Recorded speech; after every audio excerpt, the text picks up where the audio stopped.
welcome to my channel. Akhirnya aku upload lagi setelah 4 bulan aku nggak upload. Oke, ada yang kangen nggak nih sama aku? Guys, kalau kalian yang nonton ini berarti artinya kalian setia nungguin aku upload selama 4 bulan, gila ya. Kalian nungguin aku sampai lumutan. Kalian hebat banget, makasih ya. Ini hadiah untuk kalian video terbaru aku.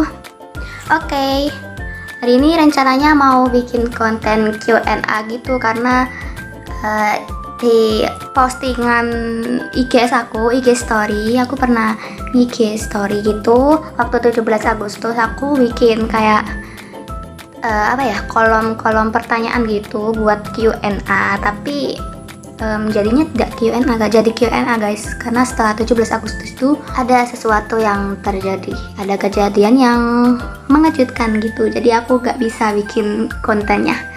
Dan ujung-ujungnya konten kali ini tentang konten cerita guys, gak apa-apa kan? Maaf banget yang udah ngasih pertanyaan buat aku. So langsung aja kita cerita. Peringatan buat kalian ya, tujuan aku cerita ini bukan apa-apa, aku cuma mau berbagi pengalaman aja. Siapa tahu kan ada pelajaran yang dapat dipetik gitu kan dari cerita aku. Dan peringatan kedua ini buat kalian, cerita ini bakal menceritakan tentang hal-hal yang tentang perkencingan guys. Kalian jangan kaget ya guys ya.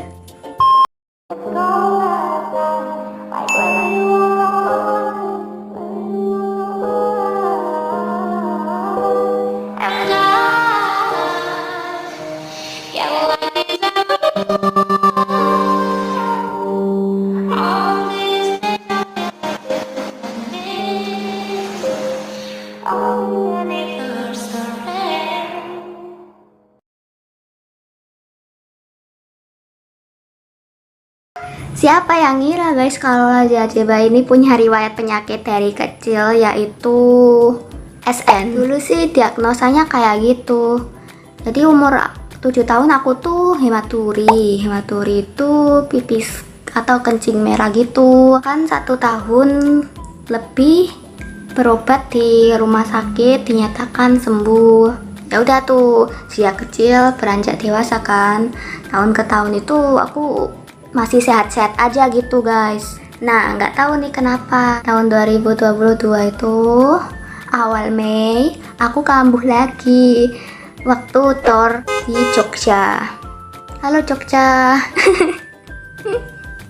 Jadi pas ketahuannya di toilet umum, shock banget, sumpah shocknya di toilet umum guys. Bayangin aja teman-teman semua pada seneng-seneng tour, tapi aku stres sendiri gara-gara mikirin hematurinya. Aduh, capek banget mikirin penyakit ya.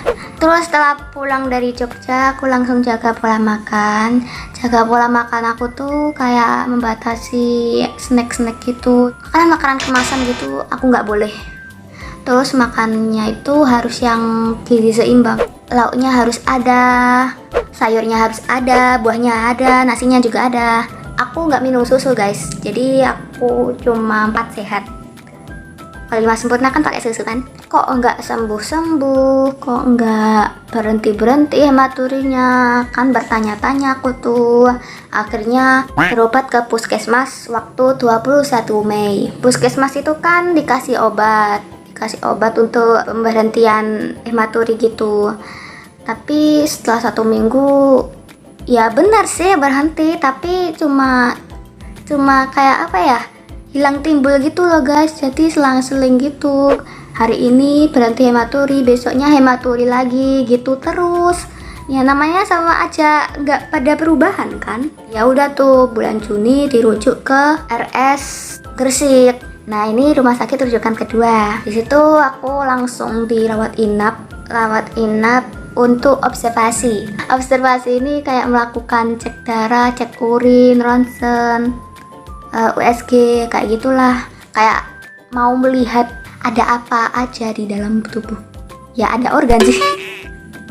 Maksudnya ada sesuatu kah di dalam tubuhku kayak gitu loh guys. Setelah nunggu hasil, Dilihat-lihat kata dokter ada kecurigaan gitu, dicurigai kayak ada massa dalam ginjal kiri aku. Ya di situ aku shock dong. Berarti kan ada sesuatu gitu di ginjal kiri aku. Siapa sih yang nggak takut guys? Itu kan masih dicurigai. Kalau mau lihat penyakitnya lebih jelasnya lagi itu pakai CT scan. Nah makanya aku dirujuk ke rumah sakit ketiga, yaitu rumah sakit di Surabaya. Aku dirujuk di rumah sakit Surabaya di awal Juli. Di situ aku melakukan tata laksana lanjutan. Jadi di sana aku cek lab ulang mulai dari cek darah lengkap, urin lengkap, ronsen, torak, dan tentunya CT scan. Dalam 1 bulan alhamdulillah hasil lab aku sudah lengkap. Cek lab doang guys 1 bulan. Bayangin. Tapi itu termasuk cepat sih menurut aku, karena pasien di rumah sakit itu banyak banget. Yang paling ditunggu-tunggu itu hasil CT scan-nya guys. Hasilnya bener aja guys, ada tumor di ginjal kiri aku. Shock sih, tapi ya nggak shock banget, lebih shock pas dicurigai sih. Karena aku udah di spoiler dari awal ya.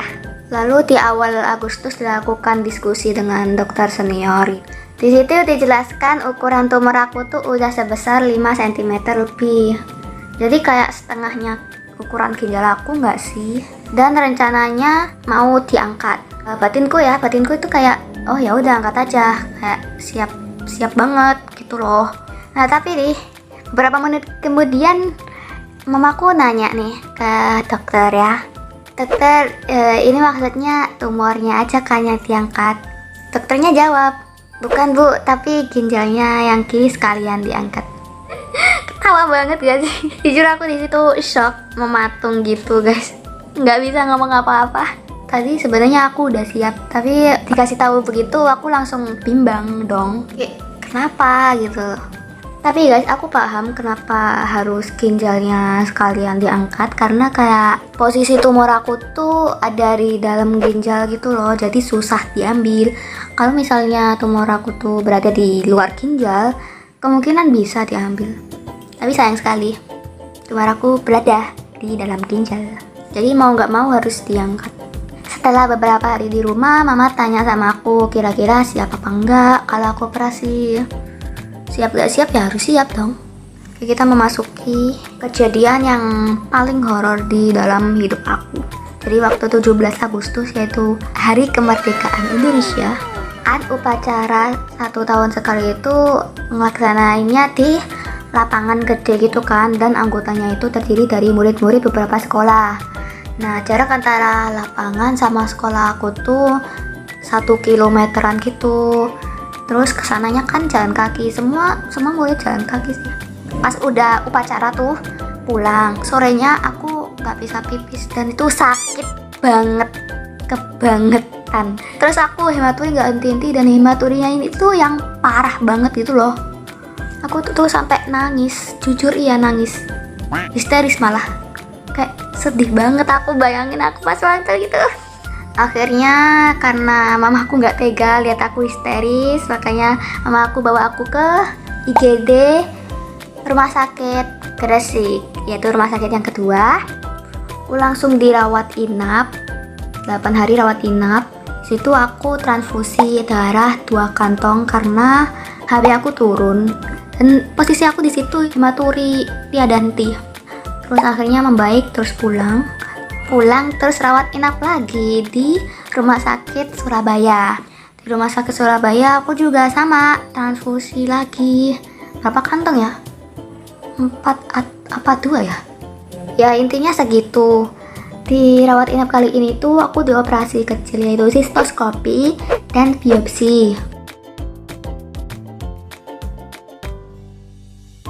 Kalau biopsi sendiri itu kayak mengambil sampel jaringan ginjal aku, mungkin gitu kali ya. Nah nanti sampelnya itu bakal dilabin, bakal dilihat tumor aku tuh jenis tumor jinak apa ganas. Jadi waktu itu aku pengen banget dioperasi guys. Sebelum tanggal 17 itu aku sebenarnya udah siap kan operasi. Nah setelah tanggal 17 itu aku makin pengen dioperasi guys, karena seenggak tahan itu sama sakit. Aku pulang pada 11 September. Di rumah aku udah merasa sehat, itu udah bisa jalan, udah bisa lari mungkin ya. Dan tetap aja masih hematorit, tapi pipis aku lancar guys. Nggak kayak kemarin-kemarin yang hampir nggak bisa pipis gitu. Sempat juga sehari masuk sekolah, tapi besoknya rawat inap lagi. Besoknya rawat inap lagi masih di RS Surabaya. Itu aku dapat antrian operasi pengangkatan ginjal. Operasi pengangkatan ginjal ini itu biasa disebut operasi besar guys. Aku harus ngantri 1 minggu sembari naikin HB aku yang turun. Jadi seperti biasa aku transfusi darah lagi. Di situ aku sempat bingung dengan emosi aku. Aku harus seneng apa sedih? Senengnya tuh karena penyakitku diangkat. Kalau sedihnya tuh kenapa ginjal aku sekalian yang diangkat. Sampai aku tanya ke mama aku, "Ma, aku harus seneng apa sedih?" Mama jawab, "Harus bersyukur." Jadi gitu guys. Udah ikhlas juga sih karena di posisi itu ginjal aku udah nggak berfungsi lagi. Jadi sebelum tanggal 17 itu aku sempat bimbang karena waktu itu kan ginjal aku kan masih berfungsi, cuman ketempelan tumor aja kan. Sehari menjelang operasi kita didatangi dokter anestesik, dokter bius kalau nggak salah ya. Nah itu pokoknya untuk persiapan operasi. Terus besoknya aku operasi deh pagi-pagi. Terus pulangnya sore hari. Jujur di situ aku seneng banget, kebangetan. Tapi ya sakit sih bekas jahitannya, tapi sakit-sakit seneng gitu loh, terharu. Kalian ngerti gak sih? Di sini masa pemulihan aku dirawat selama 5 hari, terus pulang deh. Setelah itu aku kontrol luka jahitan seminggu sekali selama 3 minggu kunjungan gitu. Oke, waktunya kita membahas pelajaran apa yang dapat kita ambil dari pengalaman aku. Pertama-tama kalian harus ingat kata-kata ini. Jagalah sehatmu sebelum datang sakitmu. Jujur selama pandemi aku makanan yang aku makan itu kayak nggak sehat banget, seperti junk food, makanan kemasan, minuman kekinian, makanan kekinian, mie instan itulah buat orang yang mager kan ya. Dan parahnya aku itu waktu pandemi itu nggak dibarengi sama olahraga. Pandemi full rebahan sambil nonton anime. Itu kenikmatan sekali ya guys ya pada masa-masanya. Jadi ingat salah satu dokter urologi yang pernah visit ke ruangan aku, dia bilang gini, ginjal kamu tuh tinggal 1, jadi makannya harus dijaga. Hindari semacam jeroan, sayur hijau, coklat, teh, sama kopi. Terus makanan berpengawet. Ya intinya yang berpengawet itulah. Terus makan yang asin banget itu gak boleh. Sama minum air putih yang banyak. Itu wajib. Jadi sekarang aku berkomitmen pada diri aku sendiri untuk makan makanan yang tidak merugikan dan merusak tubuh aku. Pola hidup sehat seperti olahraga yang teratur, hindari begadang, terus hindari stres juga. Karena stres itu dapat memicu penyakit juga loh guys. Hati-hati ya yang suka depresi sekarang. Oh iya, dan satu lagi, jangan lupa berdoa kepada yang di atas.